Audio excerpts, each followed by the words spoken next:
Hello everyone. आज हम लोग क्लास 9th की एनसीईआरटी ज्योग्राफी को कवर करेंगे। हम लोग कोशिश करेंगे कि इस एनसीईआरटी को एक ही क्लास के अंदर मैक्सिमम 1 आवर के अंदर कंप्लीट कर लें। इसके लिए हमने अपने हैंड रिटन नोट्स यूज किए हैं। तो चलिए हम स्टार्ट करते हैं। सिंक्रोनाइज्ड वे में पढ़ेंगे। ये हिंदी और इंग्लिश दोनों मीडियम में मिक्सअप है, यानी इंग्लिश मीडियम में होगी। तो चलिए स्टार्ट करते हैं।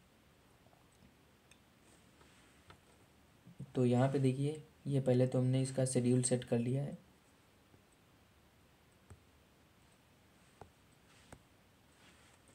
ये क्लास 9th की ज्योग्राफी है।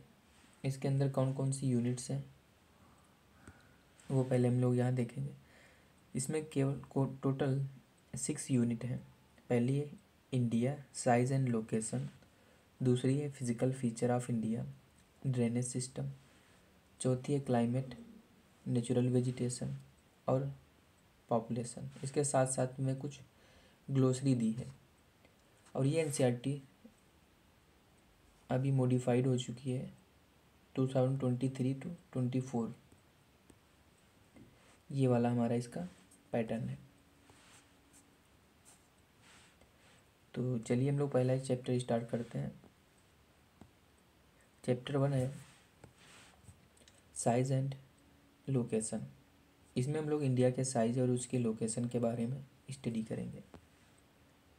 पहली लोकेशन, इंडिया की लोकेशन नॉर्थ हेमीस्फेयर में है और मेन लैंड जो हमारा है वो 8 डिग्री 4 मिनट से लेकर 37 डिग्री 6 मिनट नॉर्थ लेटीट्यूड में है। साथ ही साथ अगर इसका हम लोग लॉन्गिट्यूडनल एक्सटेंशन देखेंगे तो ये 68 डिग्री 7 मिनट से लेकर 97 डिग्री 25 मिनट पूर्वी देशांतर है। इस प्रकार इन जो ट्रॉपिक ऑफ कैंसर यानी जो 23.5 डिग्री उत्तरी अक्षांश है वो भारत को 2 पार्ट्स में डिवाइड कर रही है।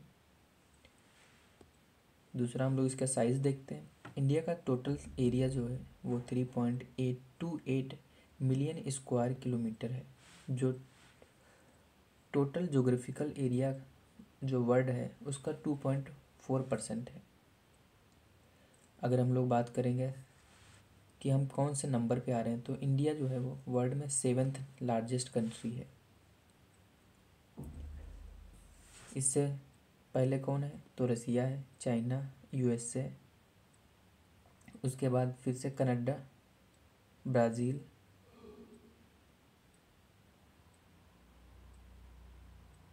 ऑस्ट्रेलिया और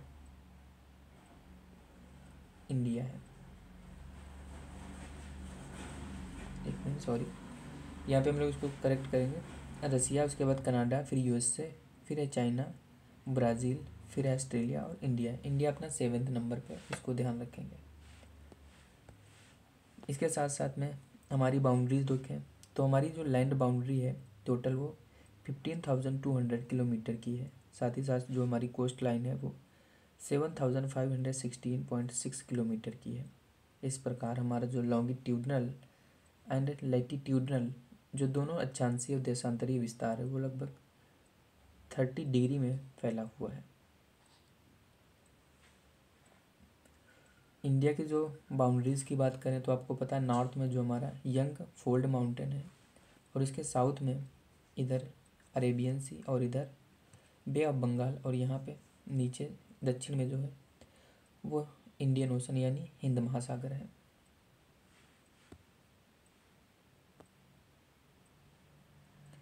अगर हम लोग टोटल साइज़ की बात करें तो नॉर्थ टू साउथ इसका जो एक्सटेंशन है वो 3314 किलोमीटर है, और जबकि ईस्ट टू वेस्ट 2933 किलोमीटर है। अगर इसके हम लोग लैटिट्यूडनल एक्सटेंशन जो है उसका इम्पेक्ट क्या पड़ता है इंडिया पे, तो वो क्या बोल रहा है कि जैसे जैसे हम लोग लोअर लैटिट्यूड की तरफ बढ़ते हैं वैसे वैसे दिन की वैल्यू क्या होती है, कम होती जाती है। तो ये यहाँ पे बताया गया है। फिर इंडिया और world, India is a south west extension of Asian continent. साथ ही साथ जो हमारा ट्रांस इंडियन ओशियन रूट है, इंडिया उस जैसे जो Indian ocean trans Indian ocean route है, तो इंडिया के यहाँ पे स्ट्रेटेजिकल इम्पोर्टेंस प्राप्त होता है। उसके बाद हम लोग इसकी नाइबरिंग कंट्रीज़ की बात कर लेते हैं।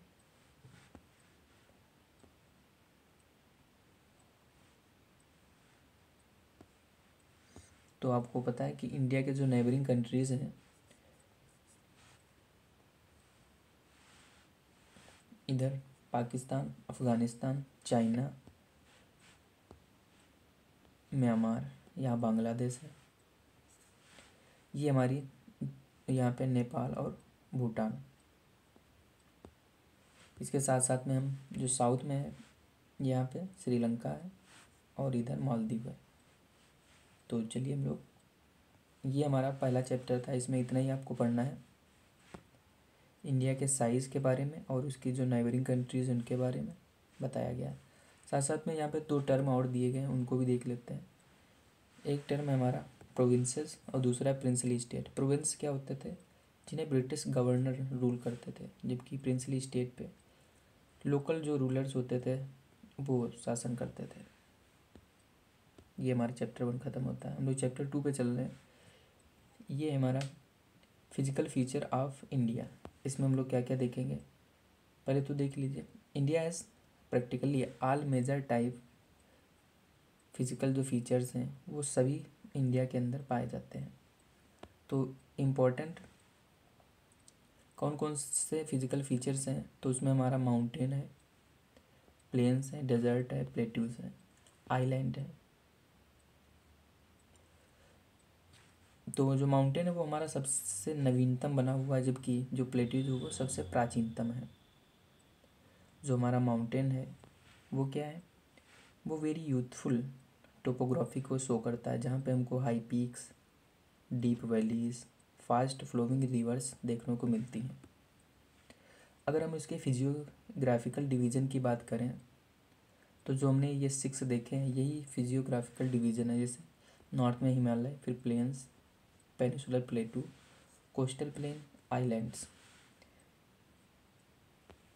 प्लेटू की बात करें तो प्लेटूज जो हैं वो composed by igneous and metamorphic rocks, ये याद रखना है, इग्नियस और मेटामॉर्फिक रॉक्स से बना है। साथ साथ में यहाँ पे हमको राइजिंग हिल्स और वाइड वैलीज भी मिलती हैं। अब हम लोग यहाँ पे जो इसके फिजियोग्राफिकल डिवीज़न है उनको एक एक करके देखेंगे। पहला है हिमालयन माउंटेन। तो हिमालयन माउंटेन जो है वो यंग फोल्ड माउंटेन है। इसकी रेंज जो है इंडस से लेकर ब्रह्मपुत्र तक फैली है। जैसे अगर हमारा ये इधर इंडस है और इधर यहाँ ब्रह्मपुत्र है, यहाँ तक इसकी रेंज फैली हुई है।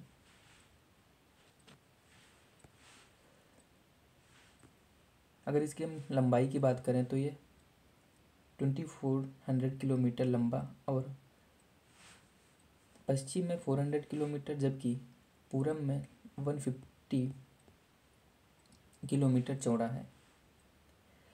और इसकी जो 3 पैरेलल रेंजेस हैं उनके नाम भी आपको याद रखना है। जो 3 पैरेलल रेंजेस हैं वो कौन कौन सी हैं, तो आपको जो सबसे नॉर्थ में मिलेगी वो है इनर हिमालय या ग्रेट हिमालय, जिसे हम लोग हिमाद्री भी बोलते हैं। उसके थोड़ा नीचे आएंगे तो यानी साउथ में आएंगे तो हिमाचल या उसे लेसर हिमालय बोलते हैं, और लास्ट में शिवालिक्स। ये 3 रेंजेस हैं जिन्हें इसे हम लोग लॉन्गिट्यूडनल डिवीज़न ऑफ हिमालय बोलते हैं। कौन कौन सा? हिमाद्री, हिमाचल और शिवालिक। अब इनको हम लोग डिटेल से पढ़ेंगे। पहला हम लोग हिमाद्री को देखते हैं। हिमाद्री ये सबसे ज़्यादा कॉन्टिन्यूअस यानी कि नियमित रेंज है। यहाँ पे हमको हाई पीक्स मिलती हैं। ये असिमेट्रिकल इन नेचर है। साथ ही साथ में ये जो बनी है वो किसकी बनी है? ग्रेनाइट की। यहाँ पे बहुत सारे हमको ग्लेशियर से देखने को मिलते हैं। इसके बारे में आपको इतने पढ़ना है। उसके बाद दूसरा हमारा है हिमाचल। हिमाचल जो है वो हाईली कंप्रेस्ड और एल्ट्रेड रॉक से मिलके बना हुआ है। इसकी हाइट जो है 3700 किलोमीटर से लेकर 4500 किलोमीटर तक है, जबकि इसकी चौड़ाई 50 किलोमीटर है। इसकी जो लॉन्गेस्ट रेंज है वो कौन है? पीर पंजाल। उसके बाद यहीं पे हमको धौलाधार और महाभारत श्रेणियाँ भी देखने को मिलती हैं। कश्मीर वैली पूछा जाता है किस में है, तो वो हिमाचल में है, जो हमारा हिमाचल रेंज है उस वाले। इसी प्रकार से हम लोग देख सकते हैं कांगड़ा और कुल्लू वैली जो हिमाचल प्रदेश की है वो भी यहीं देखने को मिलती है। कुछ हिल स्टेशंस भी हैं जैसे मसूरी, नैनीताल और रानीखेत, ये सब हमको नॉर्मली ज़्यादातर उत्तराखंड में देखने को मिलेंगे। इसके बाद हम तीसरी सीरीज जो रेंज है उस पर जाएंगे, वो कौन है? हमारी शिवालिक। ये सबसे आउटर मोस्ट रेंज है हिमालय की। इसकी जो हाइट है 900 से 1100 किलोमीटर तक है, जबकि विड्थ इसकी 10 to 50 किलोमीटर तक है। ये कंपोस्ट है वोल्कनाइज्ड सेडिमेंट्स से, यानी कि जो रिवर्स के द्वारा सेडिमेंट्स लाए जाए उनसे मिलके बनी है। यहाँ पे बहुत सारे दून्स पाए जाते हैं जैसे देहरादून, काटली दून और पुटली दून। फिर और एक डिवीज़न हम लोग करते हैं on the basis of reverse के। इसमें आपको ये याद रखना है कि इंडस, सतलज, काली, तिस्ता और दिहान। इंडस और सतलज के बीच जो है वो पंजाब हिमालय, या इसी को हम लोग कभी कश्मीर हिमालय या हिमाचल हिमालय के नाम से जानते हैं। दूसरा हमारा है सतलज और काली के बीच में कुमायूं हिमालय, काली और तीस्ता के बीच में नेपाल हिमालय, और तीस्ता और दिहांग के बीच में असम हिमालय है। ऐसे याद रखना है सिंधु, सतलज, काली, तीस्ता, दिहांग। यहाँ पंजाब हिमालय, यहाँ कुमायूं हिमालय, नेपाल हिमालय और असम हिमालय। इसके बाद हम लोग दूसरा देखेंगे अपना प्लेट्यू स्केल। साथ साथ में थोड़ा और देख लेते हैं। जो हिमालय जो है वो, इसको हम लोग ईस्ट में यानी पूर्व में से पूर्वांचल हिमालय भी कहते हैं, या इसे ईस्टर्न हिल के नाम से जाना जाता है। जहाँ पे आपको कुछ सीरीज़ मिलती है जैसे या हिल्स मिलती हैं, पटकाई हिल्स, नागा हिल, मणिपुर हिल्स और मिजो हिल्स। ये नॉर्थ टू साउथ है। इसका सीक्वेंस याद रखना है, पटकाई, नागा, मणिपुर और मिजो।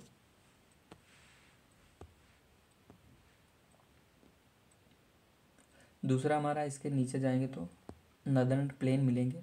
इनका जो एरिया है वो लगभग 70 लाख किलोमीटर स्क्वायर है। इसको हमने 3 पार्ट में डिवाइड किया है।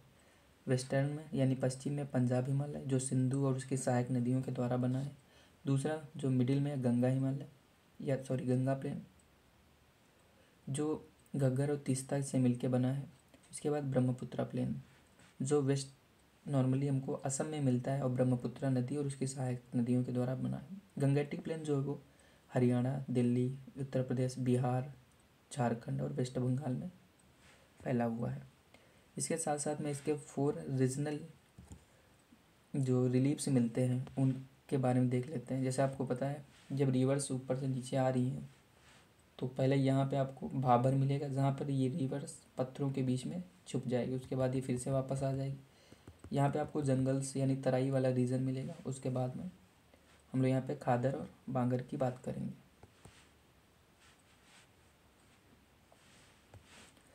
तो पहले है भाबर बेल्ट। भाबर बेल्ट जो है वो पैरेलल टू है हमारी नॉर्मली जो शिवालिक है उसके पैरेलल मिलती है।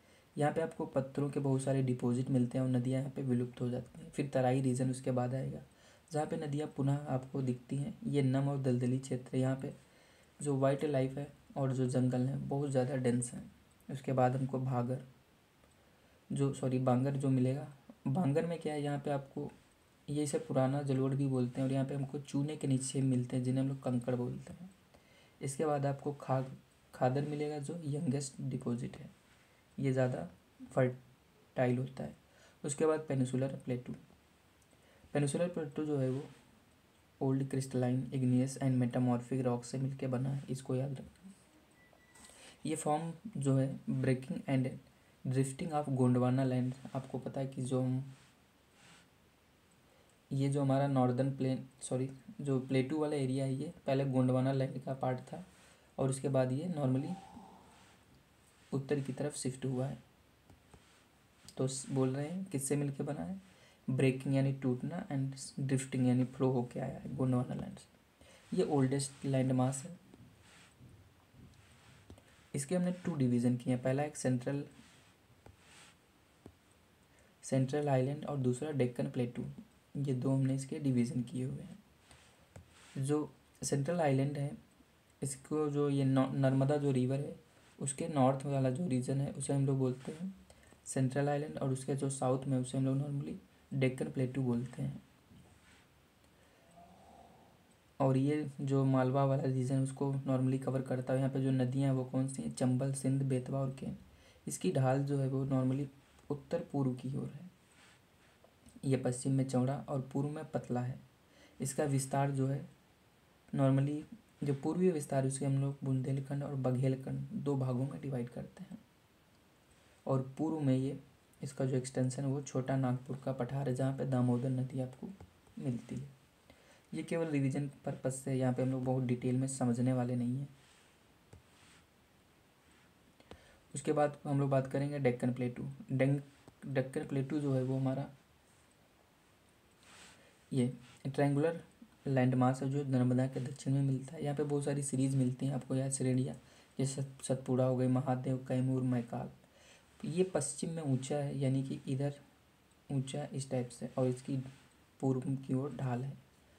ये जो हमारा नॉर्थ ईस्टर्न में जो आपको पार्ट मिलता है जिसे हम लोग कार्बी एंगलोंग या मेघालय पठार के नाम से जानते हैं, वो इसी का पार्ट है। और इसी को हम लोग उत्तरी कछारी के नाम से भी जानते हैं।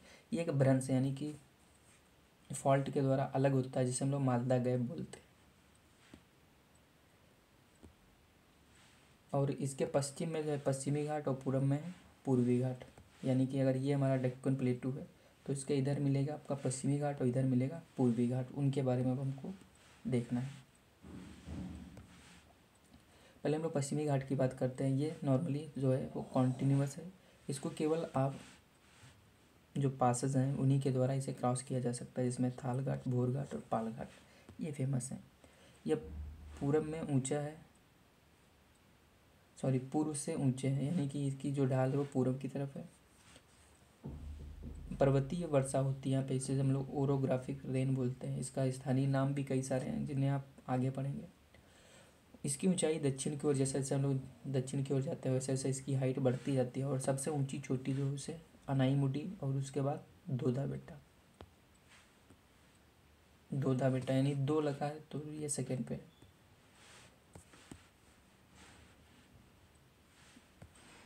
अगला हमारा पूर्वी घाट। पूर्वी घाट जो महानदी से लेकर नीलगिरी तक फैला हुआ है, यानी कि यहाँ पे से यहाँ महानदी और यहाँ नीलगिरी तक, ये इसे पूर्वी घाट हम लोग बोल रहे हैं। ये नॉर्मली हमारी बहुत ज़्यादा डिसकॉन्टिन्यूअस रेंज है। और यहाँ की सबसे ऊंची जो चोटी है महेंद्रगिरी, जिसकी ऊंचाई 1500 मीटर है। यह इसके दक्षिण में सेवराय और जावदी पहाड़ी पाई जाती है, जहाँ पे ऊटी जो फेमस टूरिस्ट प्लेस है वो यहीं पे स्थित है। इसके बाद हम लोग इंडियन डेजर्ट की बात करेंगे। इंडियन डेजर्ट जो है वो नॉर्मली आपको पश्चिम में मिलेगा, अरावली हिल्स के पश्चिम में। यह नॉर्मली सैंड डून से मिलकर बना है या घिरा हुआ है। यहाँ जो वार्षिक वर्षा है वो यानी 15 सेंटीमीटर से भी कम होती है। यहाँ की जो लार्जेस्ट रिवर है वो लूनी है। यहाँ पे आपको बरकान्स मिलते हैं। बरकान क्या होते हैं, ये अर्धचंद्राकार बालू के टीले होते हैं जिन्हें हम लोग बरकान बोलते हैं। इनका विस्तार बहुत ज़्यादा है, लेकिन कहीं कहीं पे आपको लॉन्गिट्यूडनल डून्स भी मिलते हैं जो केवल हमको इंडो पाक जो बॉर्डर है वहाँ पे मिलते हैं। इसके बाद हम लोग कोस्टल प्लेन्स की बात करते हैं। कोस्टल प्लेन प्रायद्वीपीय व पश्चिमी व पूर्वी घाट के बीच का यह संकीर्ण क्षेत्र है। पश्चिमी घाट व अरब सागर के बीच में है, जिसे हम लोग 3 सेक्शनल पार्ट में डिवाइड करते हैं, जिनका नाम कोंकण तट, कन्नड़ तट और मालाबार है। ये पश्चिमी की बात हो रही है। जैसे यहाँ ये पश्चिमी जो तट है इसको हम लोग 3 पार्ट में डिवाइड किए हैं, कोंकण, कन्नड़ और मालाबार। उसके बाद हम इसके पूर्वी तट की बात करेंगे। पूर्वी तट जो है, पूर्वी तट को दो भाग में डिवाइड करते हैं। एक को हम लोग उत्तर वाले को उत्तरी सरकार, दक्षिण वाले को कोरोमंडल बोलते हैं। यह पश्चिमी घाट से थोड़ा ज़्यादा चौड़ा है। यहाँ पर डेल्टा पाया जाता है, जबकि यहाँ पश्चिमी में एस्चुरी पाया जाता है। यहाँ की सबसे बड़ी जो झील है वो चिल्का झील है, जो भारत की सबसे बड़ी खारे पानी की झील है और उड़ीसा में स्थित है। उसके बाद हम लोग आइलैंड्स की बात करते हैं। आइलैंड आपको पता है दो ही हमारे पास है नॉर्मली फेमस, जो है लक्षद्वीप और अंडमान निकोबार। लक्षद्वीप के बारे में आपको ज़्यादा से ज़्यादा इन्फॉर्मेशन पता है, लेकिन सबसे इम्पोर्टेंट ये पिटली आइलैंड याद रखना है, जो लक्षद्वीप का है, जहाँ पे मनुष्य नहीं रहते हैं, लेकिन यहाँ पे हमने एक बर्ड सेंचुरी बनाई हुई है। अंडमान या लक्षद्वीप से थोड़ा साइज में बड़ा है और न्यूमरस और स्कैटर्ड यानी फैला हुआ, बहुत बिखरा हुआ है। यहाँ पे इक्वेटोरियल क्लाइमेट पाई जाती है और बहुत ज़्यादा डेंस फॉरेस्ट कवर है। यहाँ एक भारत का एकमात्र सक्रिय ज्वालामुखी बैरन भी है। प्रवाल के बारे में जानते हैं। प्रवाल का विकास गर्म तथा छिछले जल में होता है और जो मड फ्री होना चाहिए। ये कैल्शियम कार्बोनेट का स्राव करते हैं और 3 प्रकार के होते हैं, जैसे बैरियर रीफ, फ्रिंज रीफ या फ्रिंजिंग रीफ और एटॉल। एटॉल क्या होते हैं? ये सर्कुलर या हॉर्स शू शेप के होते हैं। ये हमारा सेकेंड चैप्टर खत्म होता है। अब हम लोग थर्ड चैप्टर पे चलेंगे, ड्रेनेज।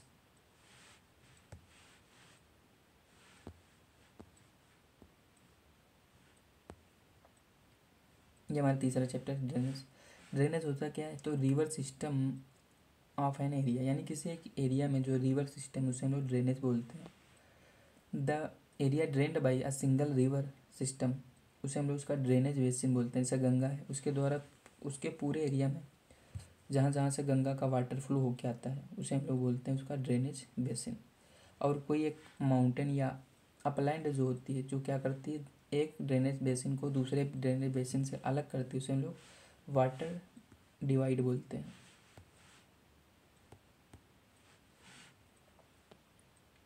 ड्रेनेज बेसिन के बारे में समझते हैं थोड़ा। वर्ल्ड की जो लार्जेस्ट ड्रेनेज बेसिन है वो कौन सा है? अमेजन। और भारत का कौन सा है? वो गंगा वाला।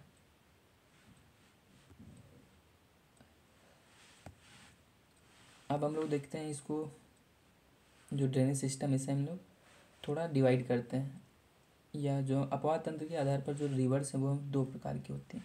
एक हमारी हिमालय रिवर्स है, दूसरी प्रायद्वीपीय रिवर है। हिमालय रिवर्स की प्रॉपर्टीज़ क्या है? ये बारहमासी यानी कि पेरिनीलियल होती हैं। यहाँ गार्जों का निर्माण होता है। यहाँ विसर्प, गोकुल झील व अन्य निक्षेपण आकृतियाँ आपको देखने को मिलेंगी, जो हम लोग 11th में पढ़ेंगे। उसके बाद ये जो हमारी हिमालय रिवर्स है वो डेल्टा का निर्माण करती है, जिनमें सिंधु, ब्रह्मपुत्र और गंगा ही फेमस है। जबकि प्रायद्वीपीय नदियाँ क्या है? मौसमी होती हैं, यानी कि यहाँ पे जो वाटर होता है वो एक कुछ टाइम के लिए ख़त्म हो जाता है, फिर उसके बाद आता है। थोड़े कुछ पॉइंट है, जैसे अम्बाला। अम्बाला सिंधु व गंगा के बीच जल विभाजक की तरह कार्य करता है। केनुला, आपसे पूछा जाएगा कि केनुला किसकी सहायक नदी है, तो ये ब्रह्मपुत्र की सहायक नदी। सिंधु नदी समझौता जो 1960 में हुआ था, उसको भी ध्यान रखना, भारत और पाकिस्तान के बीच। उसके बाद हम लोग जब प्रायद्वीपीय नदियों की बात करते हैं, उसमें सबसे पहले गोदावरी।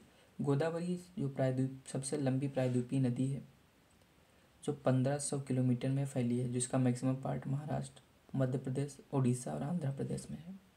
इसकी सहायक नदियाँ हैं पूर्णा, वर्धा, प्राणहिता, मंजरा, वेनगंगा और पेनगंगा। इनको याद रखना। इसे दक्षिण गंगा के नाम से भी जाना जाता है। उसके बाद हमारी महानदी जो 860 किलोमीटर है, इसकी द्रोणी महाराष्ट्र, छत्तीसगढ़, झारखंड और उड़ीसा। इसकी जो सबसे सहायक इम्पोर्टेंट सहायक नदी है वो एक है हंसदेव, एक है इब, एक है तेल। इनको ध्यान रखना। उसके बाद एक कृष्णा। कृष्णा महाराष्ट्र के महाबलेश्वर से निकलती है, जो टोटल 1400 किलोमीटर के एरिया में फ्लो होती है। इसकी प्रमुख सहायक नदियां हैं तुंगभद्रा, कोयना, घाटप्रभा, मूसी, भीमा, मालप्रभा। तुंगभद्रा, कोयना, घाटप्रभा, मूसी, भीमा, मालप्रभा, इनको याद रखना, ये कृष्णा के सहायक। उसके बाद कावेरी। कावेरी कर्नाटक के ब्रह्मगिरी पर्वत से निकलती है, जो तमिलनाडु, केरल और कर्नाटक में फ्लो होती है। यहाँ पे जो तमिलनाडु के अंदर कुडलूर वाला एरिया है, वहाँ पे ये जाके बे ऑफ बंगाल में मिल जाती है। टोटल 760 किलोमीटर में बहती है। इसकी सहायक नदियाँ कौन है? अमरावती, भवानी, काबिनी, हेमावती। जो हमारा भारत का सेकेंड लार्जेस्ट वाटरफॉल है शिव समुद्रम, वो कावेरी पे ही है। ये हमारा सेकंड चैप्टर खत्म होता है। अब हम लोग फोर्थ चैप्टर पे चलेंगे, जो है जलवायु। क्लाइमेट क्या होती है? पर्यावरण के लिए आवश्यक जो हमारे 3 कंपोनेंट हैं, जिसमें स्थलाकृतियाँ जो हम लोग पढ़ चुके हैं, जिसमें हम लोग पर्वत, मैदान, पठार, द्वीप, इनके बारे में, मरुस्थल के बारे में पढ़ा। दूसरा हम अपवातन जो अभी पढ़ा। उसके बाद जलवायु, यानी किसी भी पर्यावरण को समझना तो ये 3 चीज़ें आप समझ जाइए वहाँ की। तो हम 2 समझ चुके हैं, अब तीसरा भारत के बारे में पढ़ते हैं, जलवायु। जलवायु क्या है? तो इसे हम लोग बोलते हैं sum of total weather condition and variation over a large area for a long time period. यानी लगभग 30 साल का हम लोग वहाँ का जो वेदर कंडीशंस होती है या जो मौसम में चेंज होता है, उसको हम लोग देखते रहते हैं, फिर उसी को एवरेज निकाल के देखते हैं, उसे हम लोग क्लाइमेट बोलते हैं। वेदर की फिर क्या है? Weather refers the state of atmosphere. Weather क्या है? ये स्टेट ऑफ एटमॉस्फेयर है over an area at any point of time. यानी किसी समय किसी एरिया में जो एटमॉस्फेरिक कंडीशंस होती हैं, उसे हम लोग उसका वेदर बोलते हैं। क्लाइमेट और जो वेदर, इन दोनों के एलिमेंट्स सेम होते हैं, जैसे टेम्परेचर, प्रेशर, विंड, ह्यूमिडिटी और प्रेसिपिटेशन। उसके बाद क्लाइमेट के बेसिस पे हमने पूरे वर्ल्ड को कुछ क्लाइमेटिक जोन्स में डिवाइड करते हैं। उसमें इंडिया जो है हमारा, वो मानसून टाइप की क्लाइमेट यहाँ पे पाई जाती है, जहाँ पे रीजनल वेरिएशंस भी मिलते हैं। रीजनल वेरिएशन जैसे टेम्परेचर और वर्षा, इनको थोड़ा ध्यान रखें।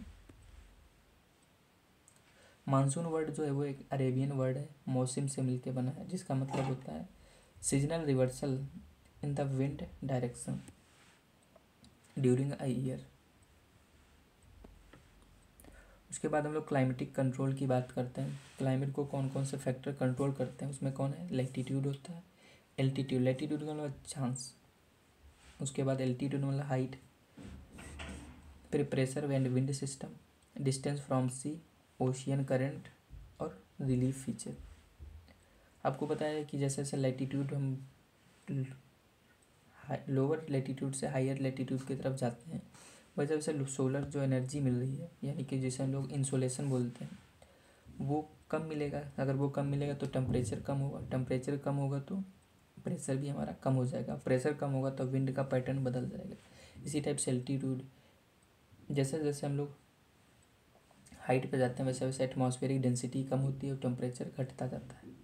प्रेशर विंड और विंड ये नॉर्मली टेम्परेचर पे डिपेंड करती हैं, और टेम्परेचर लैटिट्यूड और एल्टीट्यूड पे डिपेंड करता है। एट डिस्टेंस फ्रॉम सी, जैसे जैसे हम लोग सी से दूर जाते हैं, वैसे वैसे नॉर्मली जो मॉडरिंग इन्फ्लुएंस हो तो कम होता जाता है।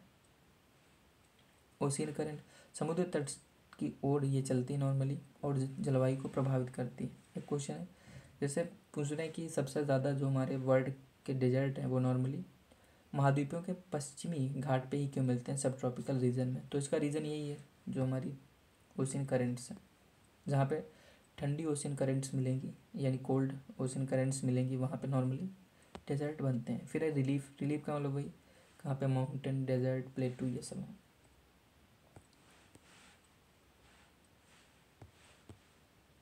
उसके बाद हम लोग इंडिया की क्लाइमेट को कौन कौन से फैक्टर इफेक्ट करते हैं, उनके बारे में देखेंगे। पहला हमारा लैटिट्यूड, एल्टीट्यूड और प्रेशर एंड विंड है। तो लैटिट्यूड, जैसे कि हमने देखा, कर्क रेखा जो है वो भारत के मध्य से होकर पास होती है और भारत को 2 भागों में डिवाइड करती है। कर्क रेखा के जो नॉर्थ में है उसे हम लोग, नॉर्थ है वाले को हम लोग उपोष्ण बोलते हैं, यानी ट्रॉपिकल बोलते हैं, जबकि नीचे वाले यानी दक्षिण वाले पोर्शन को लोग टेम्परेट या उष्ण बोलते हैं।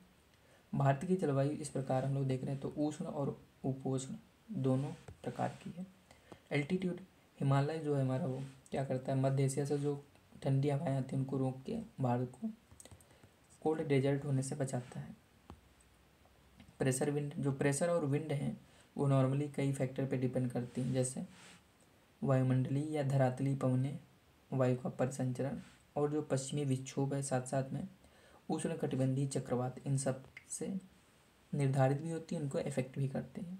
इसके साथ साथ में हम पूर्वी व्यावसायिक जो पवन है यानी कि ईस्टर ईस्टर्लीज भी बोलते हैं सभी, उनके बारे में।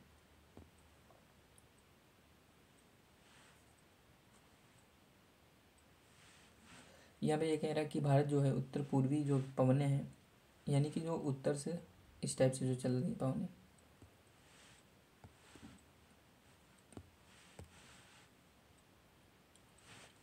भारत उत्तरी पूर्वी व्यापारी पवनों वाले क्षेत्र में स्थित है। ये पवनें उत्तरी गोलार्ध के उपोष्ण कटिबंधीय हाई प्रेशर से उत्पन्न होती हैं और दक्षिण की ओर बहती हैं।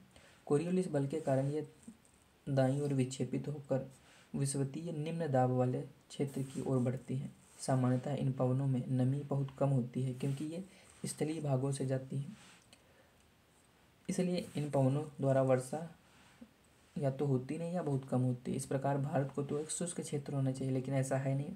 उसका रीज़न क्या है? क्योंकि हमारी जो भारत है उसकी जो पवन है और दाब है उसका अद्वितीय वो है, क्योंकि शीत ऋतु में जो हिमालय है उसके नॉर्थ में हाई प्रेशर और दक्षिण में लो प्रेशर बनता है, जो महासागरीय क्षेत्र में जो हाई प्रेशर होता है वहाँ से पवनों को अट्रैक्ट करता है। इसी टाइप से ग्रीष्म ऋतु में भी जब नॉर्मली ITCZ जो होता है वो जब दक्षिण को ITCZ जब उत्तर की ओर आता है तो उसके कारण भारत में लो प्रेशर बनता है, जिसके कारण दक्षिण पश्चिम मानसून भारत की ओर आता है। इसके बाद यहाँ पे हम लोग कोरियोलिस फोर्स की बात करते हैं। कोरियोलिस फोर्स क्या है? पृथ्वी के घूर्णन से उत्पन्न जो बल होता है उसे हम लोग कोरियोलिस बल बोलते हैं। यह उत्तरी गोलार्ध में दाईं ओर और जबकि दक्षिणी गोलार्ध में बाईं ओर मुड़ता है। इसे हम लोग फेरल का नियम भी बोलते हैं।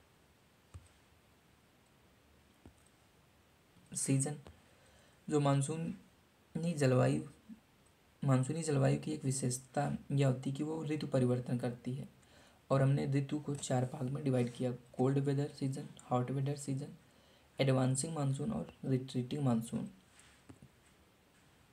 कोल्ड वेदर सीजन, इसमें नॉर्मली जो हमारा उत्तर का भाग है वहाँ का टेम्परेचर 10 से 15 डिग्री सेंटीग्रेड, दक्षिण में 24 से 25 डिग्री सेंटीग्रेड टेम्परेचर मिलता है। साथ ही साथ में यहाँ पे जो दिन होते हैं वो गर्म, जबकि रातें ठंडी होती है। तुषार गिरता है यानी फ्रॉस्ट जो होता है, और स्नोफॉल भी कहीं कहीं देखने को मिलता है। विंटर में नॉर्मली पश्चिमी विक्षोभ से उत्तर पश्चिमी भाग में वर्षा होती है, जिसे हम लोग महावट के नाम से जानते हैं। इसको याद रखना, महावट क्या है? तो शीत ऋतु में होने वाली वर्षा जो पश्चिमी विक्षोभ के कारण होती है। साथ ही साथ में उत्तर पूर्वी की जो व्यापारिक पवनें हैं वो भी नॉर्मली इस समय फ्लो होती हैं और तमिलनाडु के तट पर कुछ ना कुछ वर्षा करती हैं। इसके बाद हम लोग हॉट वेदर की बात करते हैं, जो मार्च से मई के बीच में रहता है। यहाँ पे टेम्परेचर उत्तर में 45 डिग्री जबकि दक्षिण में 38 डिग्री। दक्षिण में कम क्यों है? क्योंकि वहाँ समुद्र है आसपास।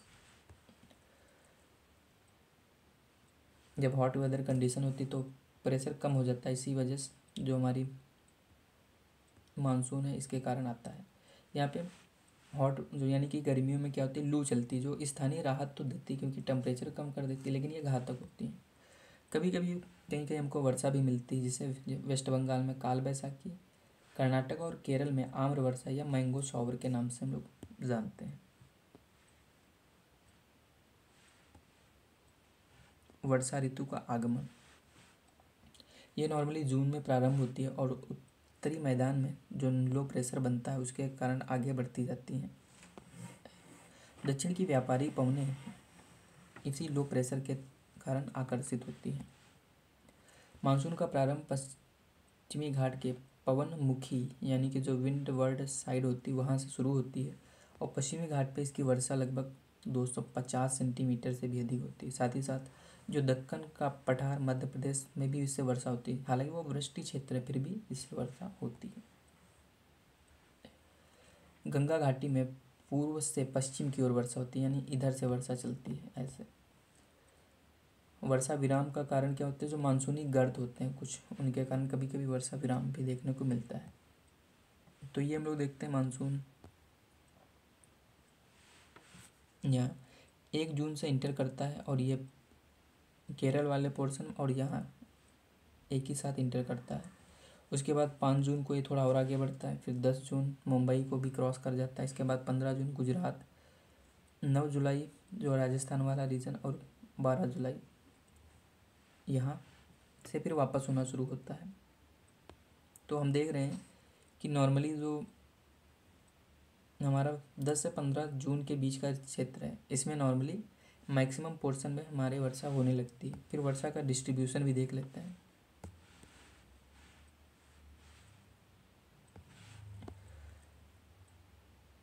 जो पश्चिमी घाट और यहाँ थोड़ा अरुणाचल वाला रीजन और यहाँ सिक्किम के थोड़ा आसपास, ये मिजोरम वाला रीजन, ये मेघालय वाला सॉरी, यहाँ पे मैक्सिमम वर्षा 400 सेंटीमीटर तक होती है। इसके बाद में थोड़ा इधर आगे जाएंगे तो यहाँ 200 से लेकर, जो पिंक वाला पोर्शन दिख रहा है, 200 से 400 सेंटीमीटर वर्षा होती है। इस वाले रीजन में 100 से 200 सेंटीमीटर की वर्षा मैक्सिमम पोर्शन पे यही वर्षा होती है। ये जो है हमारा रीजन, यहाँ पे वर्षा 40 से 60 सेंटीमीटर के बीच होती है और इस वाले रीजन में 20 से 40, और यहाँ और ये लद्दाख वाले रीजन में 0 से 20 सेंटीमीटर के बीच में वर्षा होती है। वर्षा को समझते रहेंगे क्योंकि इसी से हम लोग वेजिटेशन और उसके अन्य फैक्टर के बारे में पढ़ेंगे। फिर वर्षा का वितरण हम लोगों ने देख लिया। फिर ये मानसून का वापस होना, नॉर्मली 1 सितंबर जहाँ से स्टार्ट होता है वहीं से वापस होना शुरू होता है। तो इसके बाद 15 सितंबर यहाँ,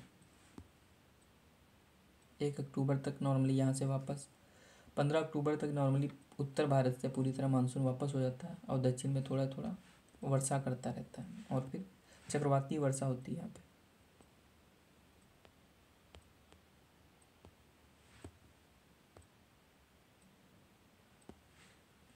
अगर हमारा नेक्स्ट चैप्टर है natural vegetation and wild life, तो भारत देश जो है विश्व के लगभग 12 जैव विविधता वाले देशों में से एक है। लगभग हमारे यहाँ 47,000 विभिन्न प्रकार के पौधे और जातियाँ पाए जाने के कारण विश्व में यह 10वें स्थान पर है और एशिया में 4थे स्थान पर। पूछ सकता है कि ये भारत और एशिया में पहले स्थान पर, तो गलत हो जाएगा। भारत में लगभग 15,000 फूलों के पौधे पाए जाते हैं जो विश्व का लगभग 6% है। साथ ही साथ बहुत से बिना फूलों वाले पौधे भी पाए जाते हैं, जैसे फर्न, शैवाल और कवक। लगभग 90,000 जातियों के जानवर और विभिन्न प्रकार की मछलियाँ भी भारत में पाई जाती हैं। एक नया टर्म है यहाँ पे, virgin vegetation.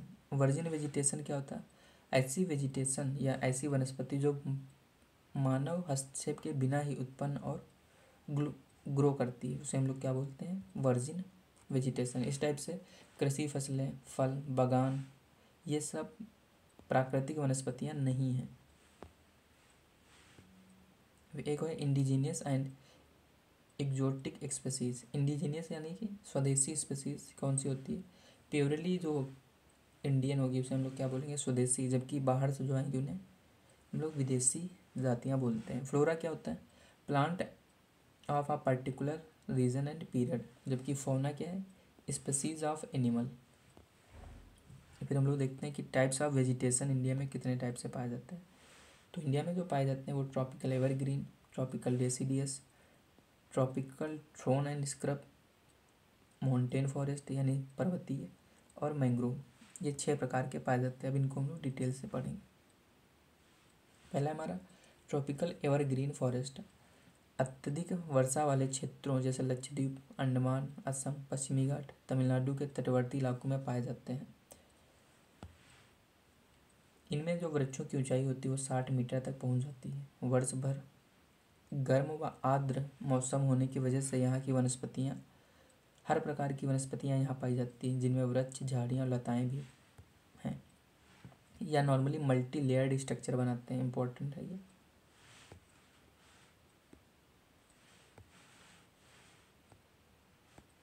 Multi layered structure बनाते हैं ये कॉमर्शियली। यहाँ पे जो इम्पोर्टेंट ट्रीज़ हैं वो कौन से हैं, जैसे एबोनी,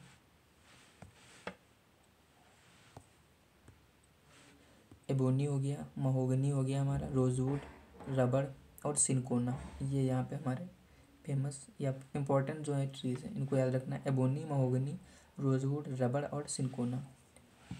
एबोनी, महोगनी, रोजवुड, रबड़, सिनकोना। फिर जानवर कौन कौन से हैं, जैसे बंदर है, सांप है, लैमूर है, हिरण और एक सींग वाला गैंडा, ये भी यहाँ पाए जाते हैं। उसके बाद में ट्रॉपिकल डेसिडियस फॉरेस्ट, ये नॉर्मली मोस्ट वाइड स्प्रेड यानी सबसे ज़्यादा भारत में यही पाए जाते हैं। जहाँ वर्षा 200 सेंटीमीटर से लेकर 70 सेंटीमीटर के बीच में होती वहीं पाए जाते हैं। ये नॉर्मली अपनी पत्तियाँ गिरा देते हैं।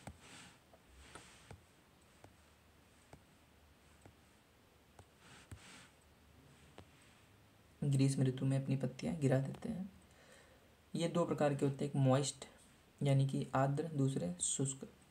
आर्द्र वाले नॉर्मली कहाँ कहाँ पाए जाते हैं, तो हिमालय के गिरिपद में, झारखंड, उड़ीसा, पूर्वी भाग, उत्तर पूर्वी जो राज्य वहाँ, छत्तीसगढ़, वेस्ट बंगाल, इन वाले में पाया जाता है, जहाँ वर्षा 100 से 200 सेंटीमीटर के बीच होती है। इनके वृक्ष जो हैं कौन है, सागौन, बांस, साल, शीशम, चंदन, खैर, कुसुम, अर्जुन, सहतूत। सहतूत को मलबरी भी कहते हैं। ये दूसरा ड्राई, जहाँ पे वर्षा 70 से 100 सेंटीमीटर होती है। ये नॉर्मली प्रायद्वीपीय भारत और उत्तर प्रदेश व बिहार में फेमस है।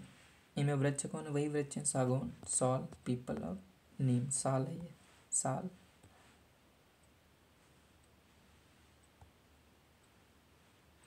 एक यहाँ पे नया टर्म है, देख लीजिए, सर्पगंधा जो है वो केवल भारत में पाए जाने वाला वृक्ष है। Tropical thorn forest and scrub, ये वहाँ पाए जाते हैं जहाँ वर्षा नॉर्मली 70 सेंटीमीटर से कम होती है। इनका जैसे एरिया कौन सा हो गया, मैंने वर्षा देख लिया, वहाँ से देख लेंगे। जो पश्चिमी भाग हमारा है, जैसे गुजरात, राजस्थान, मध्य प्रदेश वाला रीजन, यहाँ वृक्ष कौन है, अकासिया, खजूर जिसे पाम भी बोलते हैं, यूकोराबिया तथा नागफनी। जानवर चूहा, खरगोश, लोमड़ी, भेड़िया, शेर, सिंह, जंगली गधा और, इसको याद रखना, और ऊँट। उसके बाद माउंटेन फॉरेस्ट यानी पर्वतीय, इनको नॉर्मली हम लोग ऊंचाई के साथ जैसे जैसे परिवर्तन होता है ये भी अपने बदलते जाते हैं। सबसे पहले आपको मिलेंगे जो गिरिपद में, लगभग वही 1 से 1,500 मीटर तक की उसमें मिलेंगे। वो कौन से होते हैं, आर्द्र शीतोष्ण, जहाँ चेस्टनट पाया जाता है। उसके ऊपर जाएंगे शंकुधारी वन, जहाँ पाइन, देवदार, सिल्वर फर, स्प्रूस और सीडर पाए जाते हैं। इसके और ऊपर थोड़ा बढ़ेंगे तो टेम्परेट ग्रासलैंड, ये जो वृक्ष हैं यही टेम्परेट ग्रासलैंड में धीरे धीरे कन्वर्ट होते जाते हैं। उसके अलावा अल्पाइन घास और लास्ट में टुंड्रा वनस्पति, जिसमें हमको मॉस और लाइकेन मिलेंगे। हमारा लास्ट है मैंग्रोव फॉरेस्ट, ये वहाँ पाए जाते हैं जहाँ नॉर्मली ज्वार भाटा आते हैं। इनमें पौधों की जड़ें जो हैं पानी में डूबी रहती हैं। ये गंगा, ब्रह्मपुत्र, महानदी, गोदावरी, कृष्णा और कावेरी वाले क्षेत्रों में पाए जाते हैं। इनमें वृक्ष है नारियल, ताड़, क्योडा और एंगार। जानवर लाल टाइगर ऑफ बंगाल, मगरमच्छ, कछुआ, घड़ियाल, सांप, ये सब पाए जाते हैं। ये तो मैंने देख लिया फॉरेस्ट वेजिटेशन के बारे में। अब वाइल्ड लाइफ के बारे में देखें। भारत में लगभग 90,000 प्रजातियां पाई जाती हैं जानवरों की। 2,000 से अधिक पक्षियां जो वर्ल्ड का 13% है। लगभग 2,500 मछलियों की जातियां जो 12% है। इसके साथ साथ में उभयचर, सरीसृप, स्तनधारी और बहुत से जानवर भी पाए जाते हैं, जिनमें हाथी जो है, हाथी कहाँ पाया जाता है, असम, केरल और कर्नाटक। एक सींग वाला गैंडा असम में, जंगली गधा कच्छ के रण में और ऊँट भी उधर ही पाया जाता है। भारत विश्व का एकमात्र ऐसा देश है जहाँ पे शेर और बाघ दोनों पाए जाते हैं। शेर गिरी गुजरात और जबकि बाघ मध्य प्रदेश, झारखंड और वेस्ट बंगाल में। नीली भेड़ जो है वो हिमालय में पाई जाती है। कियांग को याद रखना, तिब्बती गधा है ये। इनके संरक्षण के लिए बहुत सारे प्रयास किए गए हैं, जिनमें 18 जीवमंडल यानी बायोस्फीयर रिजर्व हमने बनाया, जो 12 यूनेस्को में। हमने 106 national park, 573 wild life sanctuary और कुछ जूलॉजिकल गार्डन बनाए हैं। प्रोजेक्ट बहुत सारे चलाए, जैसे project tiger, project rhino, project elephant, project hangul, project great Indian bustard. ये वनों का डिस्ट्रीब्यूशन है।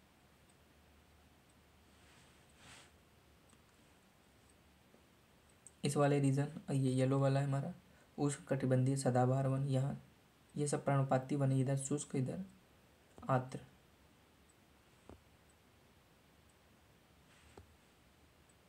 यहाँ हमको कटीले वन और ये पर्वतीय वन मिलेंगे, छोटे छोटे कुछ पार्ट हैं यहाँ पे मैंग्रोव मिलेंगे। फिर कुछ नेशनल पार्क और इनको याद रखना है, जैसे यहाँ पे जम्मू कश्मीर में दाचिंगम, राजाजी, कार्बेट, दुधवा, मानस, काजीरंगा, गोरुमारा, सिमलीपाल, राजगीर, कान्हा और तदोबा, संजय गांधी, शिवपुरी, रणथंभौर, केवलादेव और गिर नेशनल पार्क हैं ये। इसके साथ साथ में यहाँ पे रंगाडिलू, बांदीपुर, गुइंडी और वेदांतुंगम। साथ साथ में कुछ हमारे पास वाइल्ड लाइफ सेंचुरीज हैं, जैसे कपाल याद रखना है, पोचेरम, अटूनागम, चंदका, ऊपर यहाँ पे सरिस्का और चंद्रप्रभा। चंद्रप्रभा उत्तर प्रदेश में, सरिस्का राजस्थान।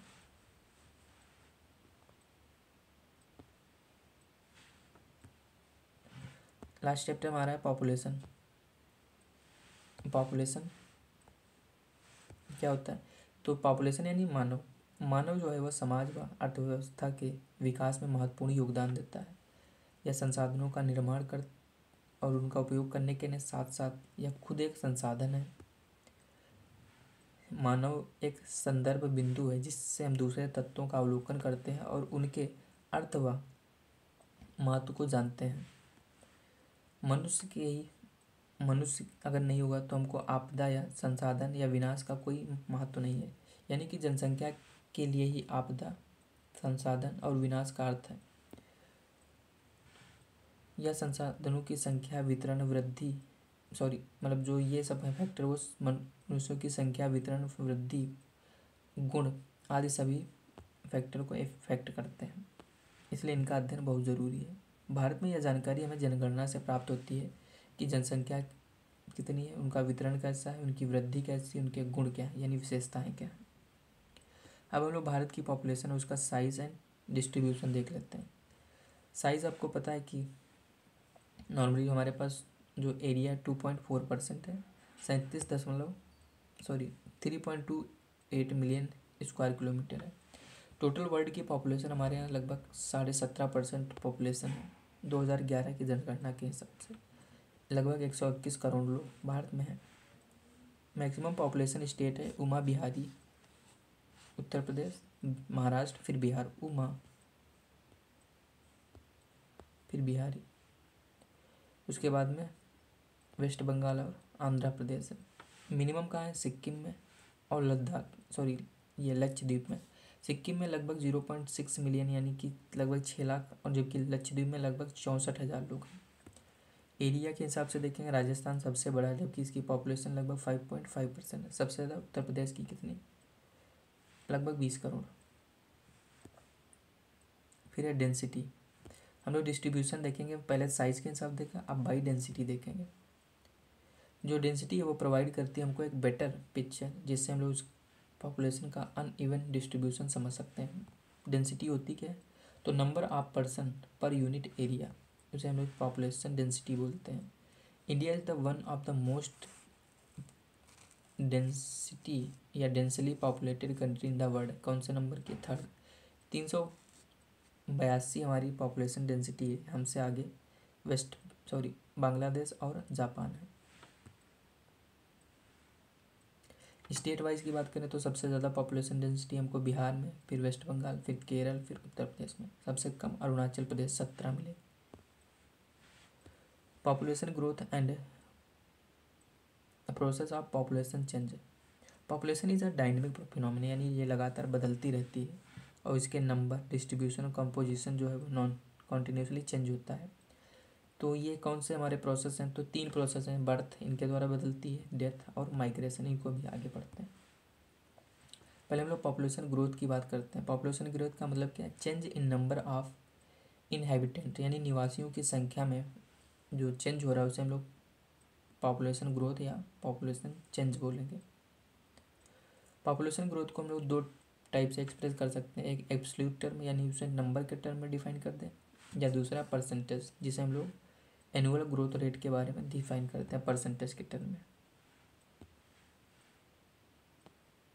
फिर है पॉपुलेशन जो कौन कौन से फैक्टर हैं, तो पहला कौन सा देखा हमने, बर्थ रेट, डेथ रेट और माइग्रेशन। बर्थ रेट का मतलब क्या है, नंबर ऑफ लाइव्स बर्थ यानी कि जीवित बच्चों की संख्या 1000 पे, उसे हम लोग बर्थ रेट बोलते हैं। फिर डेथ रेट है, डेथ रेट क्या है, number of death per 1000 person in year. जबकि माइग्रेशन का मतलब होता है movement of people across region and territories. ये टू टाइप से होता है, एक इंटरनल दूसरा एक्सटर्नल। एक्सटर्नल का मतलब बिटवीन द कंट्री, जबकि इंटरनल मतलब with in the country. With in the country ये नॉर्मली पॉपुलेशन को, उसके साइज को नहीं इफेक्ट करता, लेकिन डिस्ट्रीब्यूशन को, जिसमें एज और सेक्स का जो कंपोजिशन उसे ये प्रभावित करता है। और सबसे ज़्यादा जो इंटरनल माइग्रेशन है वो कौन सा, rural to urban migration. Maximum Bharat में यही पाया जाता है। इसका रीज़न क्या है, दो फैक्टर हैं रीज़न, एक है पुश फैक्टर, दूसरा पुल फैक्टर।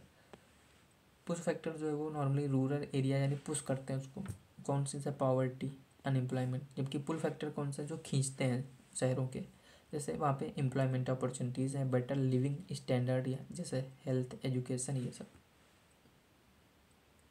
इसका इम्पैक्ट क्या पड़ता है जो माइग्रेशन हो रहा है, तो नॉर्मली जब हम 1951 की बात करें तो हमारे जो शहरी जनसंख्या थी वो लगभग 17% थी, जो वर्तमान में लगभग 31.8% हो गई। मिलियन सिटीज़ जो हैं वो लगातार बढ़ रही हैं। ये लगभग पिछले 10 साल में 35 से बढ़कर 53 हो गई हैं, और 2023 की बात करें तो ये 59 है।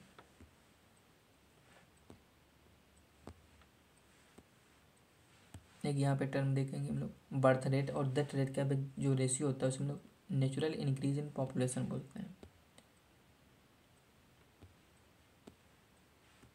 फिर है एडोलसेंट जो पॉपुलेशन है भारत में लगभग 20% है।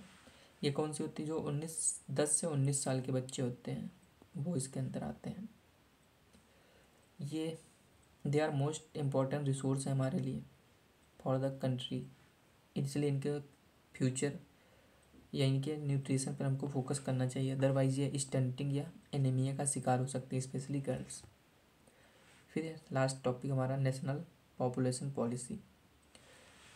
पॉपुलेशन कंट्रोल के प्रयास 1952 से किए गए थे। फैमिली प्लानिंग प्रोग्राम चलाया गया था, जिसका उद्देश्य था promote responsible and planned parenthood on a voluntary basis.